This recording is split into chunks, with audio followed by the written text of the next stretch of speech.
ഇന്നത്തെ സുവോളജി ക്ലാസ്സിലേക്ക് എല്ലാവർക്കും സ്വാഗതം. കഴിഞ്ഞ ക്ലാസ്സിൽ നമ്മൾ ഐയുടെ സ്ട്രക്ചർ ആൻഡ് അതിൻ്റെ ഫംഗ്ഷനിങ്ങിനെ കുറിച്ചാണ് നമ്മൾ പറഞ്ഞത്. ഇന്ന് നമുക്ക് മറ്റൊരു സെൻസ് ഓർഗനായ ഇയറിനെ കുറിച്ച് പഠിക്കാം. So a pair of ears ആണ്. ഇയറിനെ സംബന്ധിച്ചിടത്തോളം രണ്ട് ഫങ്ഷൻസ് ആണ് ഇയർ നിർവഹിക്കുക. Ear performs two functions. One is hearing, to enable us to hear sound, and the second one is to maintain the body balance. ഇപ്പോൾ കേൾവി സാധ്യമാക്കുക, അതേപോലെ ബോഡി ബാലൻസ് നിലനിർത്തുക എന്നീ രണ്ട് ഫങ്ഷൻസ് ആണ് ഇയറിന്. ഓക്കെ, നമുക്ക് ഇയറിൻ്റെ സ്ട്രക്ചറിലേക്ക് പോകാം. അനാറ്റമിക്കലി മൂന്ന് ഭാഗങ്ങളുണ്ട്. Year has three regions. One is the external year, and the second one is middle ear, and the third one is inner ear. So these are the three regions of the ear: external ear, middle ear, and inner ear. Now let us see what are the parts of the external ear. So external ear has a pinna that receives the sound waves.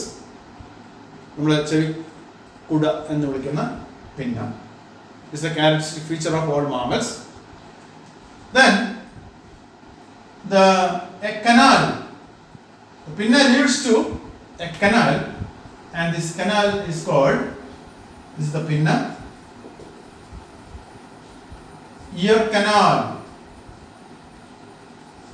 or it is also called, it is technically it is called external auditory meatus. External auditory meatus. External auditory meatus, ear canal, and the ear canal transmits the sound waves collected by the pinna into the next parts of the ear. Okay, then it has at the end of the ear canal there is a membrane. There is a membrane called tympanum.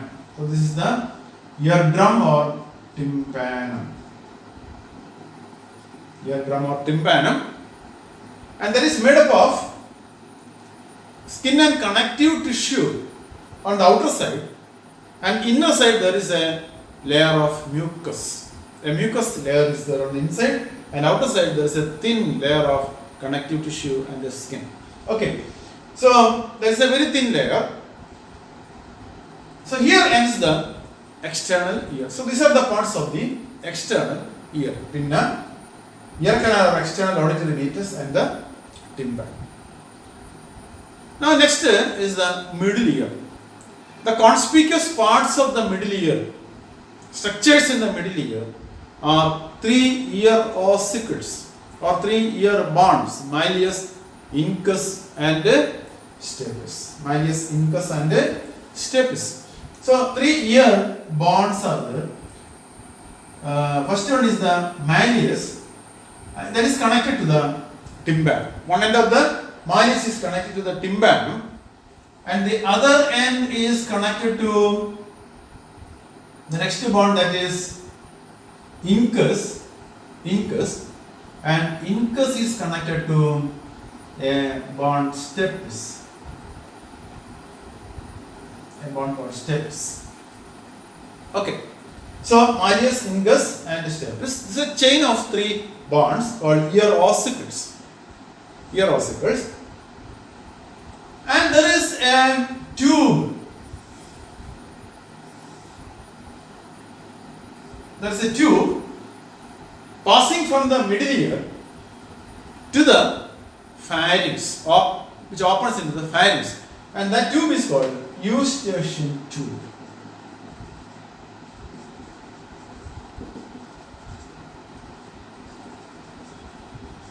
Eustachian tube. And Eustachian tube is to maintain the correct air pressure in the middle ear. അതായത് വളരെ കൃത്യമായ air pressure middle ഇയറിൽ ആവശ്യമുണ്ട്. കാരണം അത് അല്ലെങ്കിൽ അത് വൈബ്രേഷനെ ബാധിക്കും. ഈ 3 ഇയർ ഓസിക്കിളിന്റെ വൈബ്രേഷനെ അത് ബാധിക്കും. അപ്പോൾ ഒരു ഇയർ പ്രഷർ കൃത്യമായി നിലനിർത്തേണ്ടത് അത്യാവശ്യമാണ്. അത് സാധിക്കുന്നത് ഈ യൂസ്റ്റേഷ്യൻ ട്യൂബാണ്. കാരണം ഇവിടെ എയർ പ്രഷർ കുറഞ്ഞാൽ കുറച്ച് എയറിനെ പുറത്തുനിന്നുള്ളിലേക്ക് എടുക്കാൻ യൂസ്റ്റേഷ്യൻ ട്യൂബിൽ കൂടി സാധിക്കും. അതുപോലെ ഇവിടെ പ്രഷർ കൂടിയാൽ കുറച്ച് എയറിനെ പുറത്തേക്ക് തള്ളിക്കളയാൻ യൂസ്റ്റേഷ്യൻ ട്യൂബിൽ കൂടി സാധിക്കും. Okay. Then, so these 3 ear bonds and the Eustachian tube are the conspicuous structures of the middle ear. Okay. Now let us come to the inner ear. Inner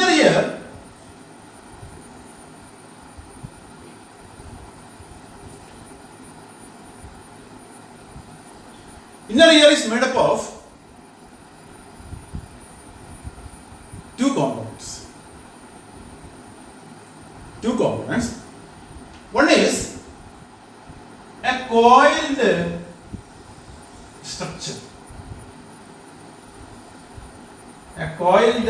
structure. Called cochlea, and other part is called a vestibular apparatus. The vestibular apparatus. So this is the cochlea, and this part is the vestibular apparatus. So inner ear, let us write here. Inner ear has 2 parts. One is the cochlea, that is a coiled structure. Then the other one is the vestibular apparatus.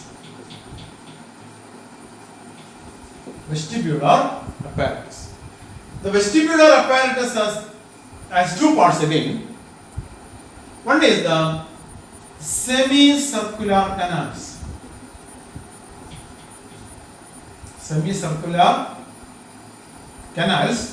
And the other one is otolith organ.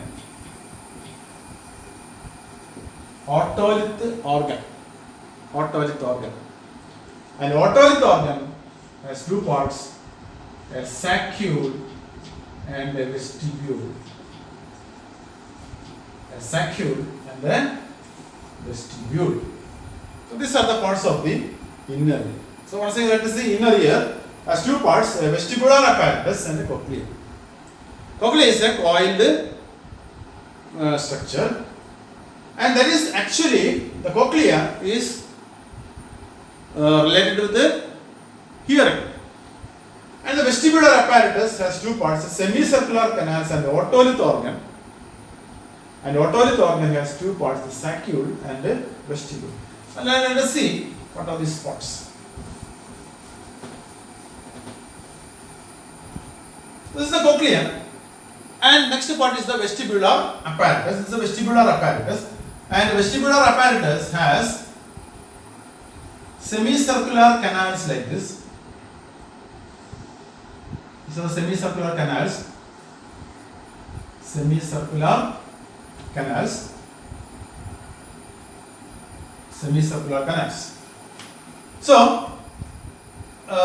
are the semicircular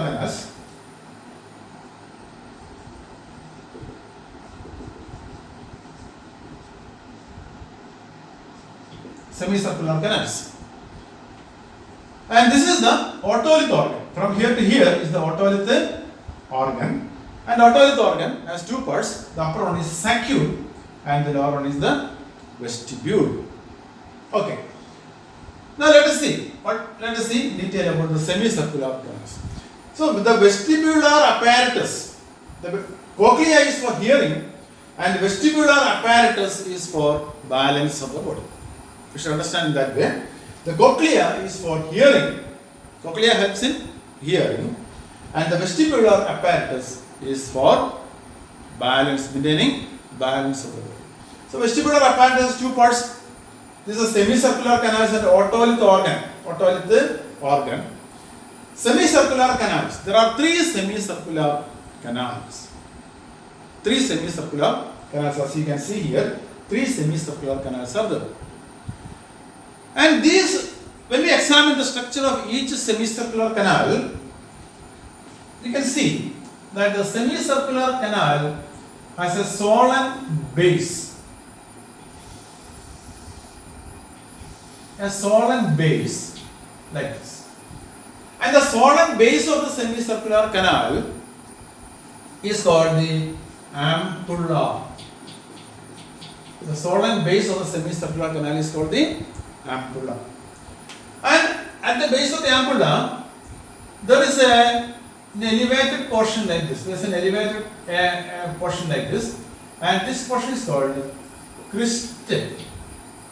crista ampullaris. Crista ampullaris. Crista ampullaris. On the crista ampullaris, there are receptor cells present. These are receptor cells are present in the crista, on the crista ampullaris, and each these receptor cells are a cilia, a hair. These are hair cells with a cilia on one end and synapse with the neuron at the base. As we have already seen, നമ്മൾ നേരത്തെ receptor cells ന്റെ കാര്യം പറഞ്ഞാൽ തന്നെ ഇവിടെ ഇവർക്ക് hair cells ഉണ്ട്.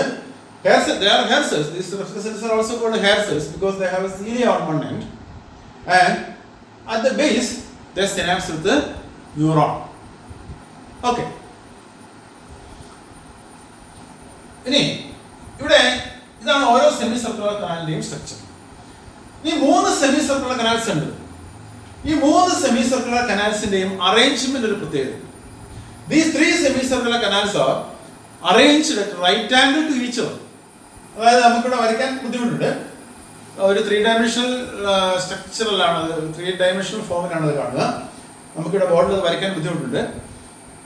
ഓരോന്നും മറ്റൊന്നിന് റൈറ്റ് ആംഗിൾ ആയിട്ടായിരിക്കും സ്ഥിതി ചെയ്യുക. ഓക്കെ, അങ്ങനെ ഒരു അറേഞ്ച്മെന്റ് ആണ് ഈ സെമി സർക്കുലർ കനാലിന് ഉള്ളത്. ഓക്കെ, ഇത് ബാലൻസിന് സഹായിക്കുന്നു.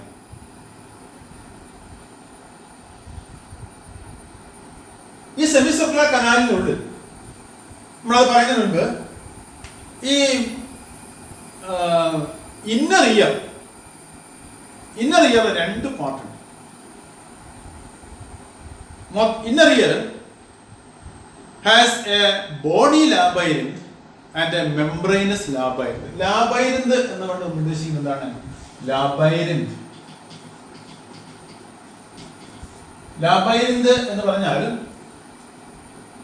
കുഴലുകൾ, ചുരുണ്ട് കിടക്കുന്ന അല്ലെങ്കിൽ ചുറ്റി കിടക്കുന്ന കുഴലുകൾ എന്നൊക്കെയാണ് ഈ ലാബൈരിന്തിന് അർത്ഥം. അപ്പോൾ ഒരു ബോണി ലാബൈരിന്ത് ഉണ്ട്, അതിനുള്ളിൽ ഒരു മെംബ്രെയിനസ് ലാബൈരിന്ത് ഉണ്ട്. There is a bony labyrinth and a membranous labyrinth. അതായത് നമ്മൾ ഈ വരച്ചിരിക്കുന്ന ഈ മൊത്തം ഇന്നർ ഇയർ, ഈ സ്ട്രക്ചർ, ഇത് ഒരു ബോണി ലാബൈരിന്തിന് ഉള്ളിലാണ് സ്ഥിതി. ഇതേ ആകൃതിയിൽ ഇതേ ഷേപ്പിലുള്ള ഒരു ബോണി ലാബൈരിന്ത്, നമുക്കൊരു ഒരു വലിയ പാത്രത്തിനുള്ളിൽ ഒരു ചെറിയ പാത്രം ഇറങ്ങിയിരിക്കുന്നു എന്ന് പറയുന്ന പോലെ തന്നെ ബോണി ലാബൈരിന്ത്. അപ്പോൾ നമുക്ക് ഇതെല്ലാം ബോണി ലാബൈരിന്ത് കൊണ്ട് മെംബ്രെയിനസ് ലാബൈരിന്ത്. ബോണി ലാബൈരിന്ത് എന്ന് പറഞ്ഞാൽ ബോൺ കൊണ്ട് ഉണ്ടാക്കിയിരിക്കുന്നു. ഈ ബോൺ കൊണ്ട് ഉണ്ടാക്കിയിരിക്കുന്ന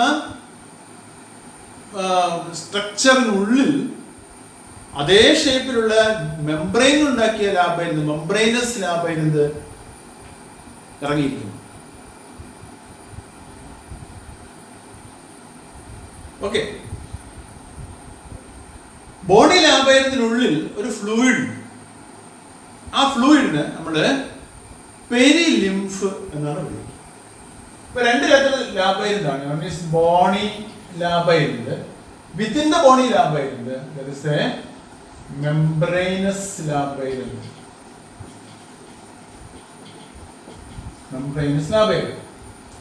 ബോണി ലാബൈരിന്തിനുള്ളിൽ കാണപ്പെടുന്ന ഒരു ഫ്ലൂയിഡ് ഉണ്ട്, ഒരു ലിംഫ് ഉണ്ട്. അതിന് നമ്മൾ പെരിലിംഫ് എന്ന് വിളിക്കുന്നു. Within the bony labyrinth there is the perilymph, and within the membranous labyrinth there is another fluid. There is a fluid that is called the endolymph. So perilymph is within the bony labyrinth, and endolymph is within the membranous labyrinth.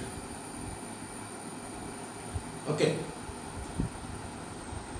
അപ്പോൾ bony ലാബൈരിന്തിന്റെ semi circular canals ഉണ്ട്, membranous ലാബൈരിന്തിന്റെ semi circular canals ഉണ്ട്. Membranous ലാബൈരിന്തിന്റെ semi circular canals bony ലാബൈരിന്തിന്റെ semi circular കനാൽസിൽ ഇറങ്ങിയിരിക്കുന്നു. അതുപോലെ തന്നെ കോക്ലിയ ആൻഡ് ഓട്ടോലിത്ത് ഓർഗൻ, ഇതിനെല്ലാം തന്നെ ബോണി ലാബൈരിനുണ്ട് അതിനുള്ളിൽ. അതായത് ഈ ഇന്നർ ഇയർ മൊത്തത്തിൽ ഇതേതുപോലെയുള്ള ഒരു ബോണി ലാബൈരിനുള്ളിൽ ഇറങ്ങിയിരിക്കുന്നു എന്ന് മനസ്സിലാക്കും. അപ്പോൾ membranous labyrinth is situated in the bony labyrinth bath in perilymph. ഇപ്പോൾ ബോണി ലാബൈരിന്ത് മെംബ്രേനസ് ലാബൈരിന്ത് ബോണി ലാബൈരിന്തിലുള്ള പെരിലിംഫിൽ മുങ്ങിക്കിടക്കുന്നു. മെംബ്രേനസ് ലാബൈരിന്തിനുള്ളിൽ ഒരു ഫ്ലൂയിഡ് ഉണ്ട്, അതിനാണ് നമ്മൾ എന്ത് വിളിക്കാം, എൻഡോലിംഫ് എന്ന് വിളിക്കാം. ഓക്കെ, അപ്പോൾ ഈ സെമി സർക്കുലർ കനാൽസിന്റെ പുറത്ത് പെരിലിംഫ് ഉണ്ട്, ഇതിനുള്ളിൽ എൻഡോലിംഫും ഉണ്ട്. നമുക്കിവിടെ ആ ബോണി ലാബൈരിന്ത് വെച്ചാൽ ഇതേപോലെ ഒരു ബോണി ലാബൈരിന്ത് ഉണ്ട്. So this is the bony labyrinth. This is the bony labyrinth.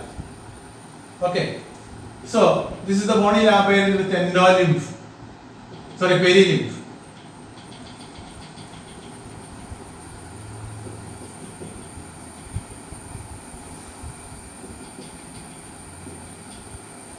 Okay, and within this bony labyrinth, the membranous labyrinth is there.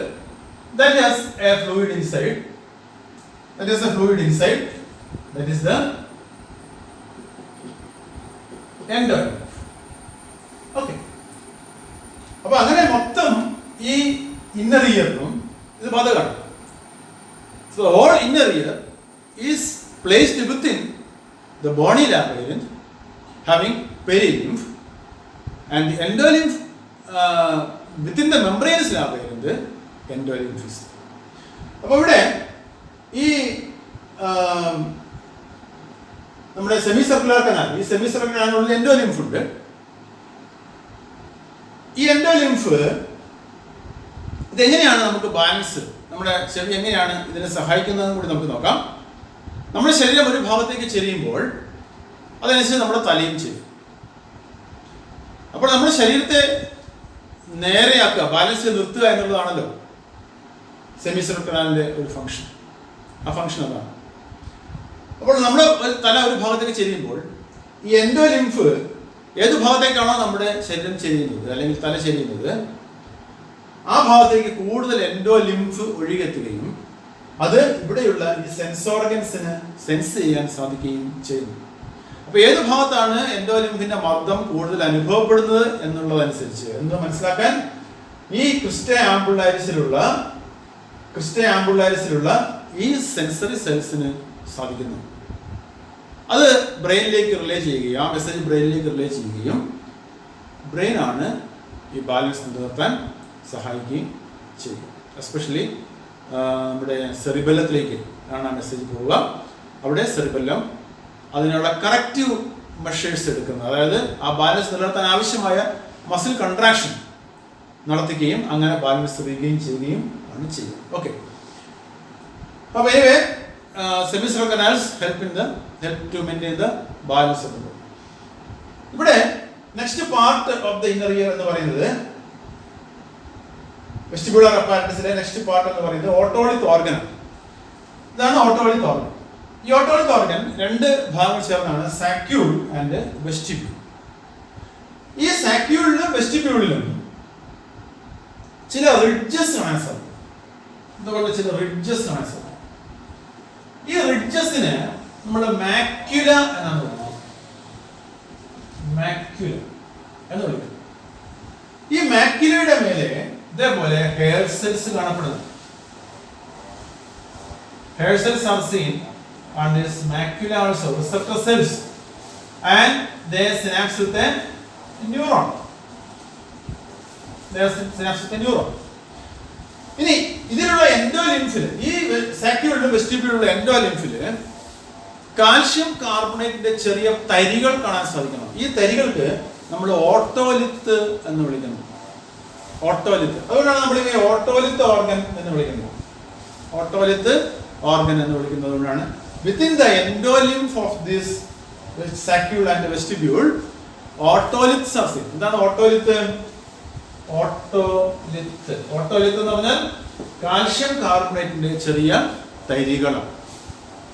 അപ്പോൾ ഇവിടെയും നമ്മുടെ ബാലൻസ് തെറ്റിക്കഴിയുമ്പോൾ, അതായത് ശരീരം ഒരു ഭാഗത്തേക്ക് ചെരിഞ്ഞു കഴിയുമ്പോൾ അതനുസരിച്ച് നമ്മുടെ തലയും ചെരിയുന്നു.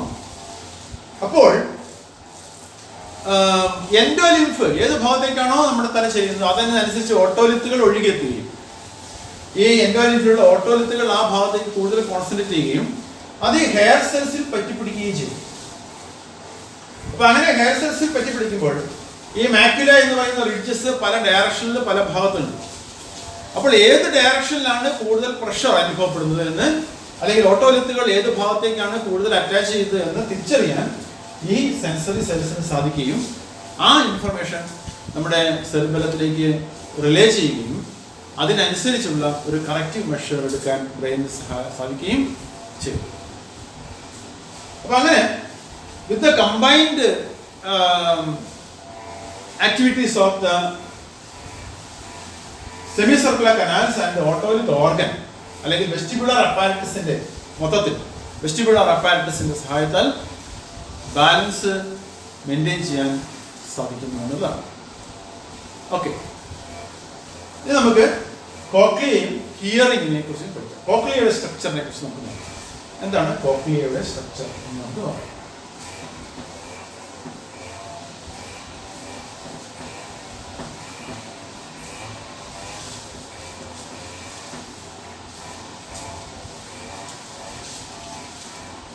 കോക്ലിയർ സ്ട്രക്ചറിലേക്ക് വരുന്നതിന് മുൻപായി മിഡിൽ ഇയറിൽ നമ്മൾ പറഞ്ഞ 3 ബോൺസ് ഉണ്ട്. മാലിയസ്, ഇൻകസ് ആൻഡ് സ്റ്റേപ്പിസ് എന്ന് പറഞ്ഞു. ഈ സ്റ്റേപ്പിസ് എന്ന് പറയുന്ന ഈ ഓസിക്കിൾ, ഇയർ ഓസിക്കിൾ, ഈ ബോൺ ഇത് അറ്റാച്ച് ചെയ്തിരിക്കുന്നത് ഇവിടെ ഒരു മെംബ്രെയിനിലാണ്. ഇവിടെ ഒരു വിൻഡോ ഉണ്ട്. ആ വിൻഡോയ്ക്ക് നമ്മൾ ഓവൽ വിൻഡോ എന്നാണ് വിളിക്കുക. Oval window and there is A membrane. ആ ഓവൽ വിൻഡോയെ കവർ ചെയ്യുന്ന ഒരു മെംബ്രെയിൻ, ഓവൽ വിൻഡോ എന്നാണ് നമ്മൾ വിളിക്കുന്നത്. അതിന് താഴെയായി ഒരു റൗണ്ട് വിൻഡോയും ഉണ്ട്. ഒരു റൗണ്ട്, അത് ഒരു മെംബ്രെയിൻ കൊണ്ട് ക്ലോസ് ചെയ്തിട്ടുണ്ട്. ഒരു തിൻ മെംബ്രെയിൻ കൊണ്ട് ക്ലോസ് ചെയ്തിട്ടുണ്ട്. ഓക്കെ, ഇനി നമുക്ക് കോക്ലിയയുടെ സ്ട്രക്ചർ എന്താണെന്ന് നോക്കാം. ഈ കോക്ലിയയുടെ സ്ട്രക്ചർ എന്ന് പറയുമ്പോൾ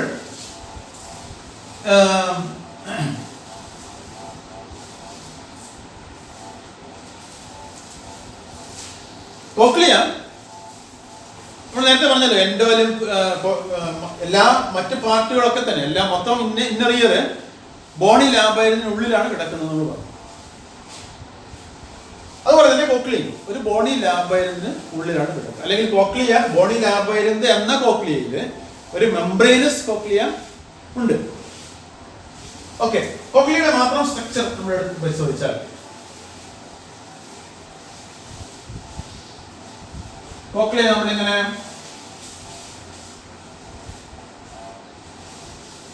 suppose this is the cochlea.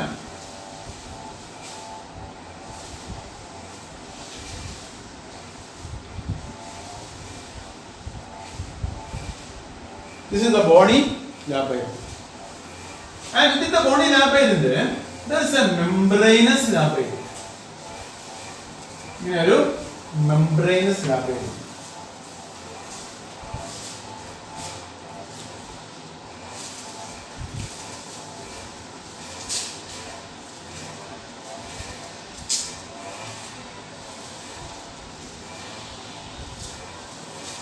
This is the membranous labile. Okay. And this is the oval window and this is the round window. This is the round window. This is oval window and round window membrane കൊണ്ട് cover ചെയ്തിട്ടുണ്ട്. ഇവിടെയുള്ള fluid എന്താണ്? ഇവിടെ lymph എന്നാണ് പറഞ്ഞ fluid ഉണ്ട്. എന്താണ്? That is the perilymph. That is perilymph. കാരണം ഇത് ഇതിന്റെ ഭാഗമാണ്. ഇത് ബോണി ലാബൈൽ എന്നാണ്. ഇവിടെയും പെരിലിംഫ് ഉണ്ട്. ഇത് ബോണി ലാബൈൽ എന്നാണല്ലോ, പെരിലിംഫ്. ഏതാണ് membranous labyrinth? This is the membranous labyrinth. ഈ മെംബ്രെയിനസ് ലാബൈലിൽ ഫ്ലൂയിഡ് ഉണ്ട്. That fluid is the lymph. Okay. ഇനി ഈ the cavity of the cochlea. ഈ cavity കോക്ലിയയുടെ ഈ ക്യാവിറ്റിയെ 3 കമ്പാർട്ട്മെന്റ്സ് ആയിട്ട് തിരിച്ചിരുന്നു. 3 compartments can be seen. The outer compartment, middle compartment and the inner compartment. This is the outer compartment, this is the middle compartment and inner compartment. എന്ന് നമുക്ക് തിരിച്ചു. ഈ കമ്പാർട്ട്മെന്റിനെ നമ്മൾ സ്കാല വെസ്റ്റിബ്യൂളി എന്നാണ് വിളിക്കുക. സ്കാല വെസ്റ്റിബ്യൂളി.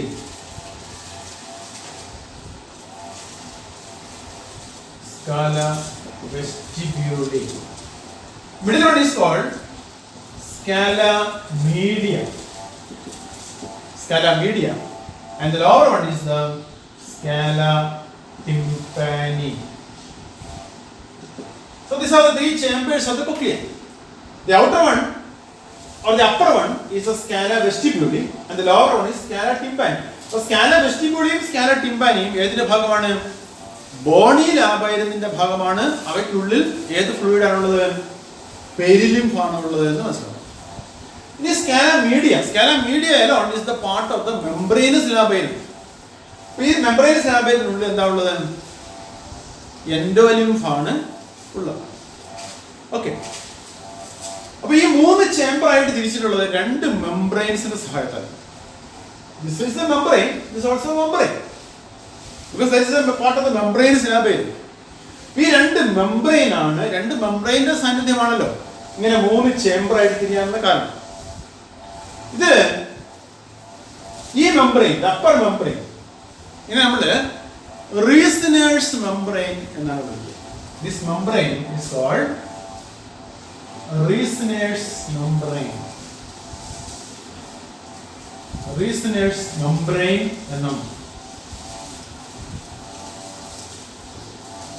താഴെയുള്ള ഈ മെംബ്രെയിനെ നമ്മൾ ബാസിലാർ മെംബ്രെയിൻ എന്ന് വിളിക്കുന്നു. അപ്പൊ 2 തരത്തിലുള്ള മെംബ്രെയിൻസ് ആണ്. അതായത് മെംബ്രെയിൻസ് ലാബൈരത്തിന്റെ ഈ മെംബ്രെയിനെ നമ്മൾ റീസനേഴ്സ് മെംബ്രെയിൻ എന്നും ഈ മെംബ്രെയിനെ ബാസിലാർ മെംബ്രെയിൻ എന്നും വിളിക്കുന്നു.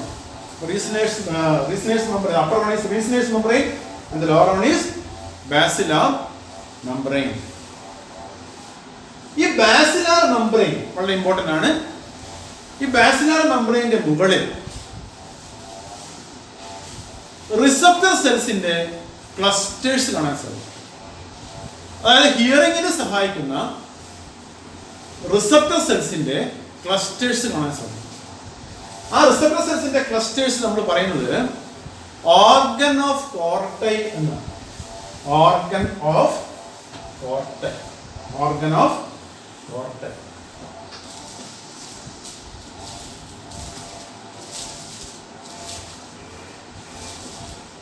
Organ of cortei. So several organs of cortei can be seen on the basilar membrane.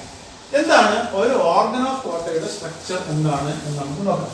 ഒരു ഓർഗൻ ഓഫ് കോർട്ടൈയുടെ സ്ട്രക്ചർ എന്താണെന്ന് നമുക്ക് നോക്കാം. Organ of cortei. ഒരു organ of കോർട്ടൈ.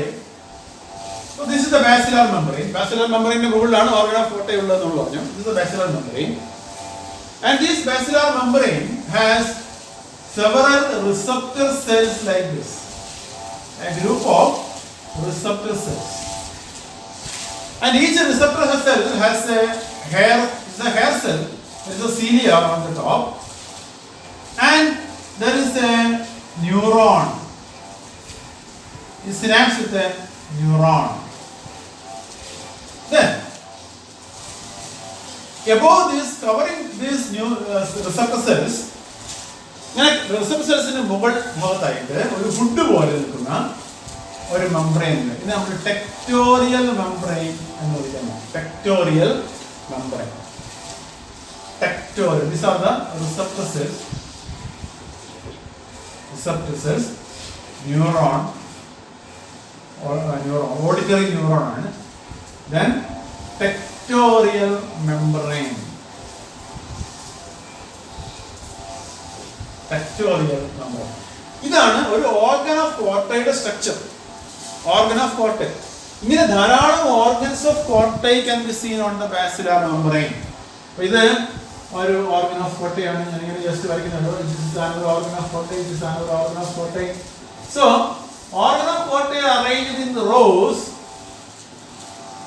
In the basilar on the basilar membrane. ഇപ്പോൾ ഈ organ of Cortei ആണ് unit of hearing അല്ലെങ്കിൽ ഹിയറിംഗിന് സഹായിക്കുന്ന യൂണിറ്റ്സ് എന്ന് വിളിക്കുന്നത് ഈ ഓർഗൻ ഓഫ് കോർട്ടൈ ആണ്.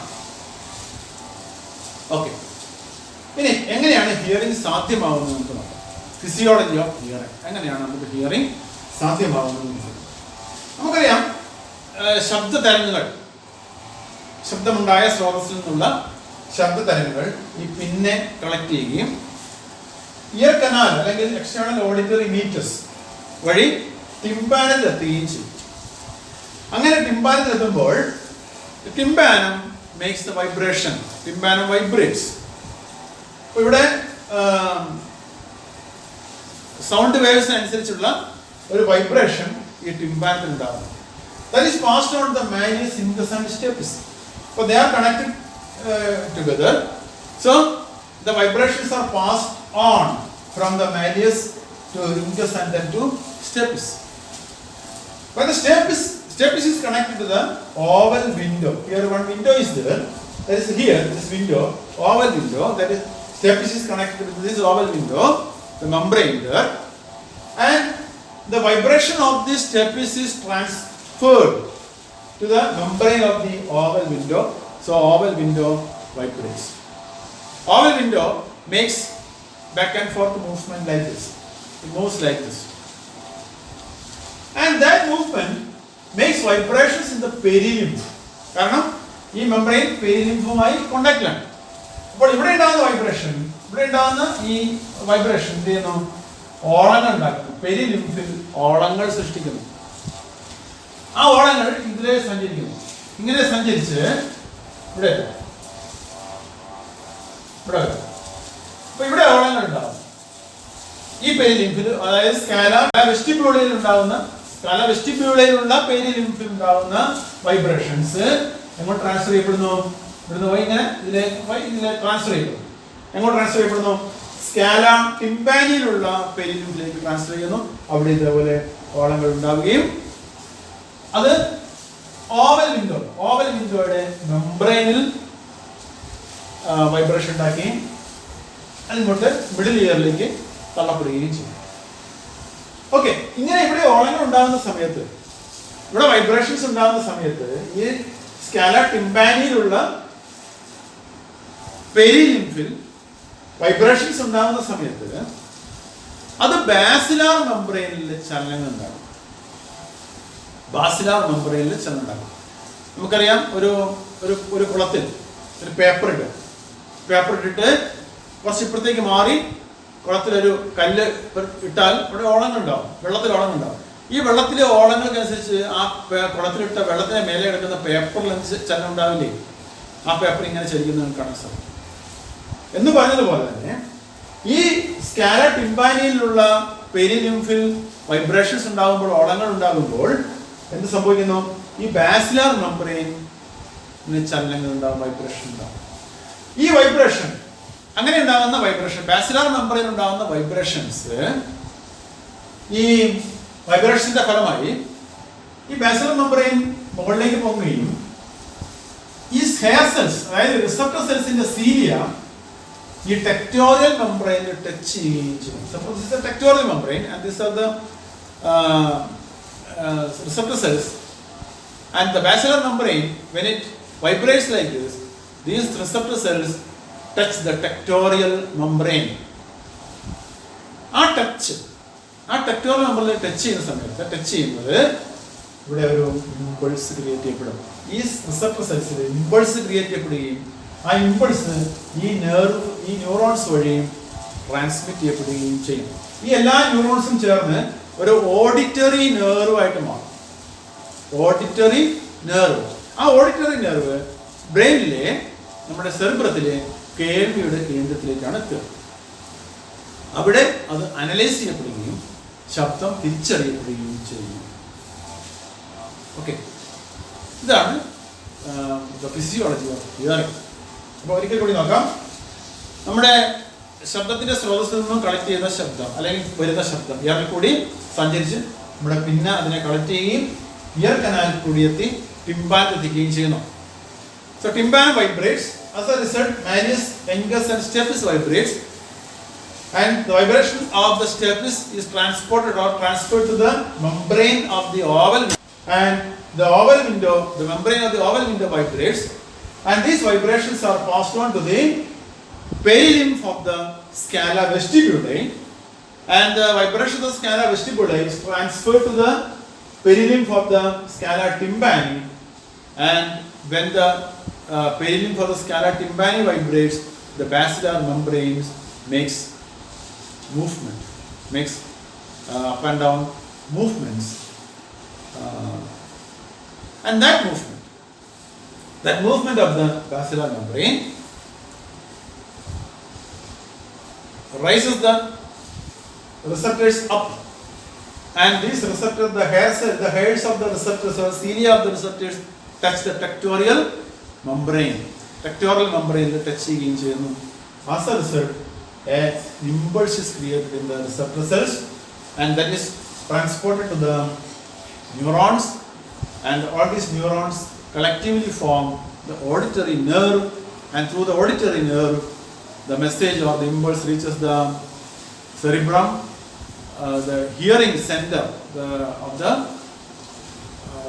cerebrum, where the sound is analyzed, and hearing becomes possible, and we identify the sound. Okay.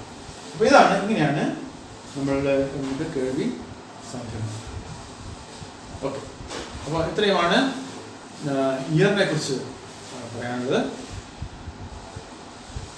Control and coordination എന്ന നമ്മുടെ chapter, neural control and coordination chapter ഇവിടെ അവസാനിക്കുകയാണ്. അടുത്ത ചാപ്റ്റർ, നമുക്ക് അടുത്ത ക്ലാസ്സിൽ അടുത്ത ചാപ്റ്റർ ആരംഭിക്കാം.